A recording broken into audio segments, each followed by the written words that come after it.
You may have heard that the Gleiwitz Incident, a false flag attack on a German radio station on the 31st of August 1939, was the spark that ignited the Second World War. What you might not have heard is that this incident may not have even happened. So today we're going to take a look at the official narrative and then ask the question, but is this really the case? Today's question comes from my patron, Vinny Syracusa, who pretty much explains why we should be suspicious of this story, so I'm going to read his comments in full. Hey Tick, could you talk about the Gleiwitz incident, which was the German false flag attack on the Polish radio station that started World War II? I was looking into where the story that it was a false flag attack came from, and it seemed very odd to me. It seemed odd to me because, from what I could find, the story apparently came after the war from a single SS officer named Alfred Naujoks, captured by the USA. He was being charged for war crimes and agreed to testify that he was told by Heydrich and Muller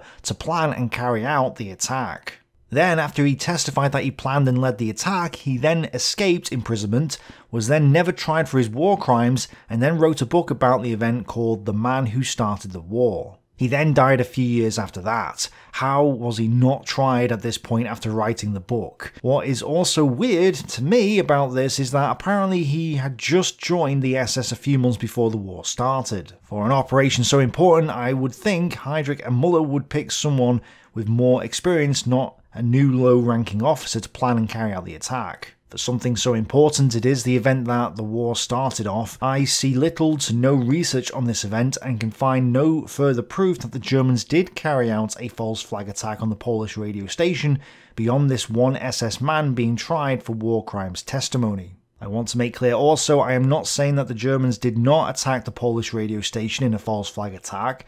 I would just like to know more about this event, and if there is further proof that it happened, as it is the unquestioned story that it did, in all stories of the war I have heard. Great question. So much so that Richard Stokes replied to you and brought up some more information, so I'll read his response as well. This is a valid question. I also became somewhat suspicious of the story. As you say, the details are usually passed on without any primary research. In one version, the code word given was Operation Canned Goods, quite a cynical exercise in fabricating a casus belli. I seem to remember photos of the alleged victims were handed out to the foreign press by Goebbels. I also think the incident came up at the Nuremberg trials. There is an out-of-print book, The True Story of the Man Who Started the War by Gunter Peace, which seems to tell the story of Alfred Naujoks. It may well be sensationalist populist journalism rather than authentic history. Yeah, I have my suspicions too. Unfortunately, I couldn't find the pictures that were handed out to the foreign press,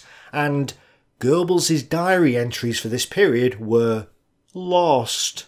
So Goebbels isn't going to be any help to us. But according to the accepted version of events, the Gleiwitz incident was part of Operation Himmler, a series of false flag attacks designed to give Hitler an excuse to go to war. As part of this plan, concentration camp prisoners were to be given lethal injections, shot, and then brought to the Polish border areas. This is supposedly why the code words canned goods were used. Photographs would then be taken of the dead bodies lying about as proof that the Polish were raiding across the border into Germany. In 1945, Naujoks explained, "The incident at Gleiwitz in which I participated was carried out on the evening preceding the German attack on Poland. As I recall, war broke out on the 1st of September 1939. At noon on the 31st of August, I received by telephone from Heydrich the code word for the attack which was to take place at 8 o'clock that evening. Heydrich said, in order to carry out this attack, report to Muller for canned goods."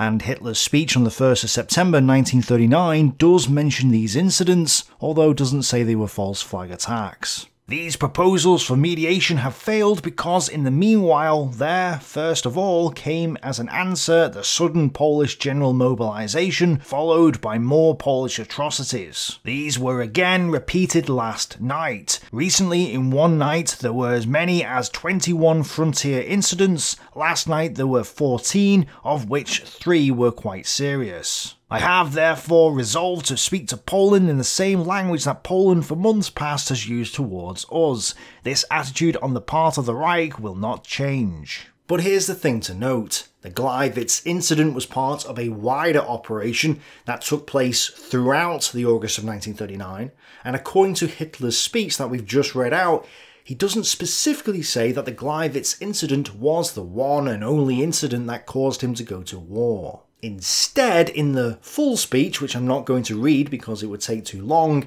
he lists numerous reasons as to why he went to war and didn't once mention a radio tower at Gleiwitz. Plus, we know from Mein Kampf and his second book that he was going east to conquer the living space he needed to create his 1,000-year Reich. Therefore, we National Socialists have purposely drawn a line through the line of conduct followed by pre-war Germany in foreign policy. We put an end to the perpetual German march towards the south and west of Europe and turned our eyes towards the lands of the east.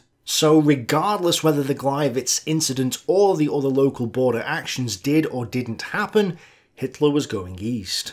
Operation Himmler, Gleiwitz and all the other things that Hitler lists are just the immediate excuse as to why he had to declare war. The point being that this takes a bit of weight off our shoulders. From a purely history theory point of view, it doesn't really matter if the Gleiwitz incident did or didn't happen in the way that Alfred Naujoks says it did. If it did happen, Hitler goes to war. If it didn't happen, Hitler still goes to war.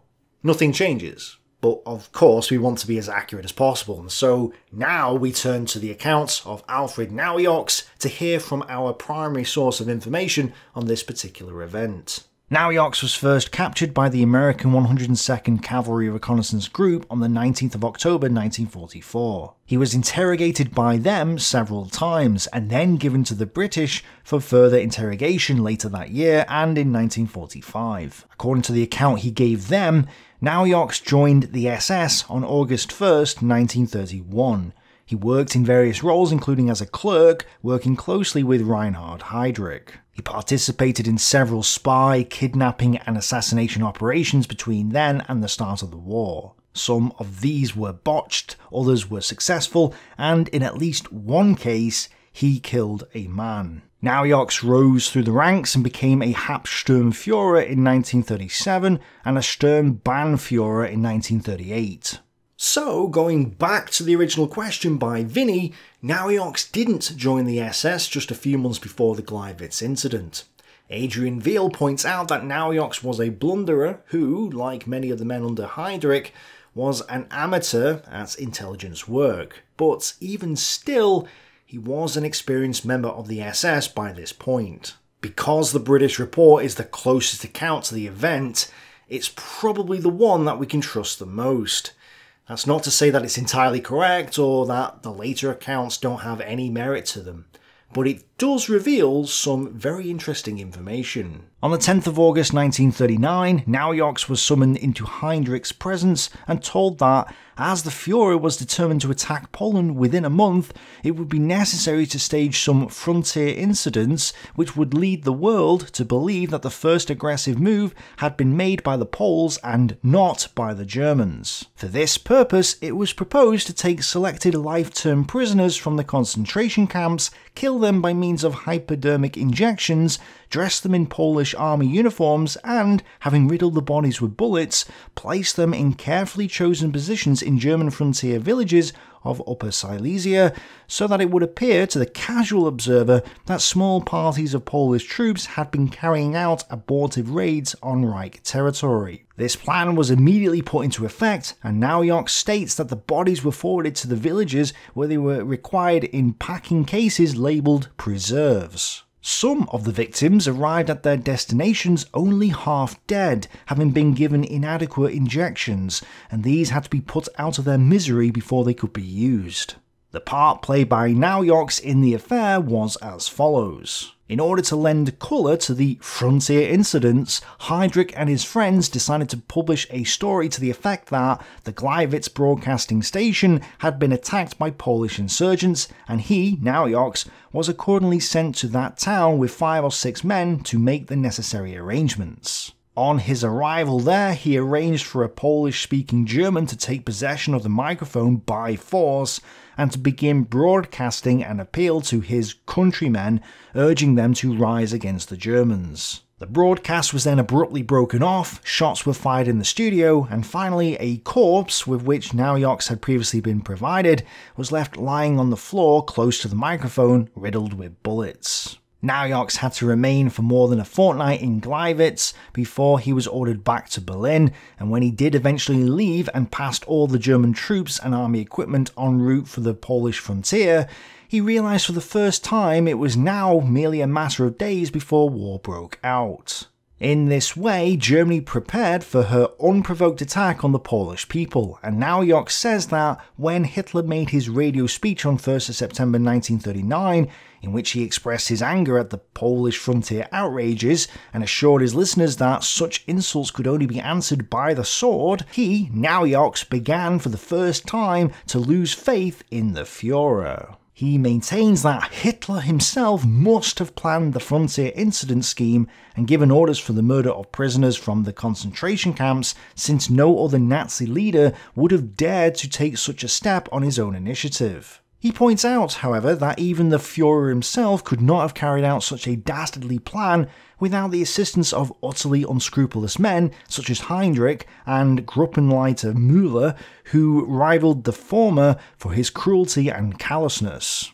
On his return to Berlin, Naujoks was, as usual, bitterly reprimanded by Heinrich, who had been unable to pick up the faked broadcast from Gleiwitz radio station, and was inclined to suggest that it had never taken place at all, because Naujoks had, as usual, lost his nerve at the last moment. It's interesting that Heinrich couldn't pick up the faked broadcast. If he couldn't pick it up, perhaps nobody else did either. And this comes back to what we said earlier about whether this event did or didn't take place or not. Even if it did happen, it may not have had any impact because the broadcast probably didn't go out and nobody heard it. So, at best, we could say that this was a failed false flag attempt, which is further proof that Naujoks was a bumbler. But I'm curious to know if you noticed the main contradiction.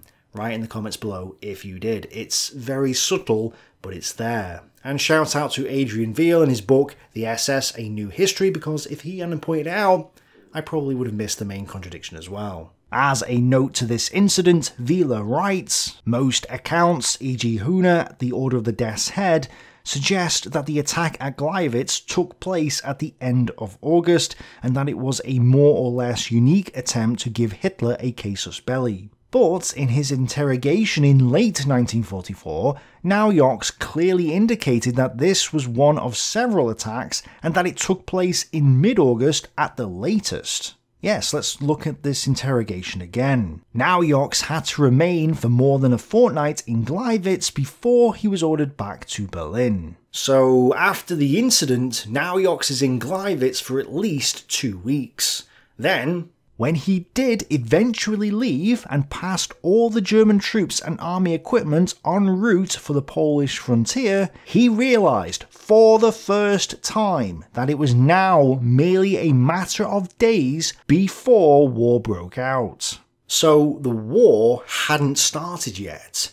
Naujoks was in Gleiwitz, did the false flag attack, then at least 2 weeks later, he then makes his way back to Berlin where he passes the German army, and then says that he realised for the first time that it was only a matter of time before the war actually starts. This means that the Gleiwitz false flag attack happened in mid or early August, not on the 31st. It means that this was not the spark that started World War II.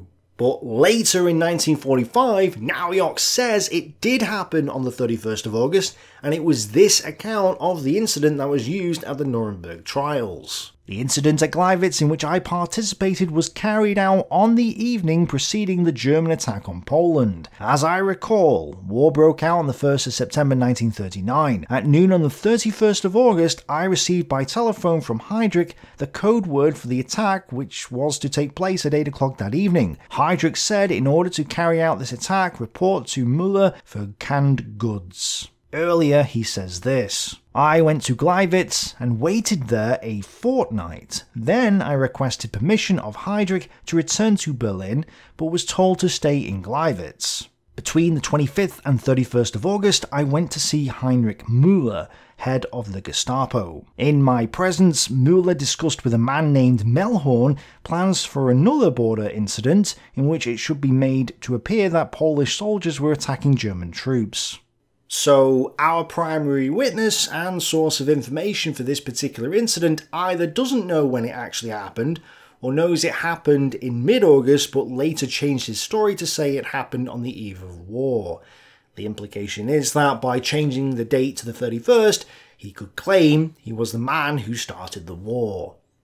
This doesn't exactly inspire confidence. And in Hitler's speech on the 1st of September, Hitler claims that Poland was committing atrocities across the border on at least 2 occasions, and implies that there were more such occasions. He says that in one night there were 21 frontier incidents, and on the last day of August 1939, the eve of war, there were 14. What he doesn't say is that the Gleiwitz incident happened on the 31st of August. And because he says more incidents were happening earlier, the Gleiwitz incident could have happened earlier. So really, the Gleiwitz incident may or may not have happened, and if it did happen, it may or may not have taken place on the eve of war. Unfortunately, I couldn't find any further concrete evidence that suggested that this event happened, other than Hitler's speech, and even that doesn't say that the Gleiwitz incident itself actually happened. However, I think it did happen, because why would Naujoks admit he'd messed up and possibly failed to send the transmission, or at least admit that his boss thought he had failed? If this was a totally made-up event, you'd think he'd boast about how much praise he got from Heydrich, so the fact that he admits that it was a failure adds a bit of weight to the argument that it actually happened. On the other hand, I'm inclined to believe that the Gleiwitz incident didn't happen on the 31st of August 1939 and actually happened earlier. In general, primary sources that are closer in time to the events in question are more valuable than primary sources that came later. That's because the author has a fresher memory of the events and has less opportunity to come up with excuses or lies to cover up their mistakes. This is in contrast to secondary sources written by historians that are more valuable the closer to the present they are as possible. This is because historians have more time to gather evidence, weigh up the various interpretations, and argue over what's happened. So paradoxically, the further in time away from the events our history books are, the closer to the truth about the events we become. Well, in this case, the closest primary source document says that it didn't take place on the 31st of August 1939, and I'm inclined to believe it. Naujok's first account of the event has a glaringly obvious flaw in it which contradicts all his subsequent narratives. This, to me, suggests that he was later trying to make out that he was the man who started the war to gain fame or infamy. Why he wasn't shot or hanged for what he himself admits he did is probably due more to the start of the Cold War and the idea of propping up West Germany. I'll be doing another video soon about Poland and the start of World War II, so make sure you're subscribed to the channel for that. In the meantime, you may be interested in a video I did a while ago talking about the Polish resistance and the Warsaw Uprising. Thanks for watching and supporting. Bye for now.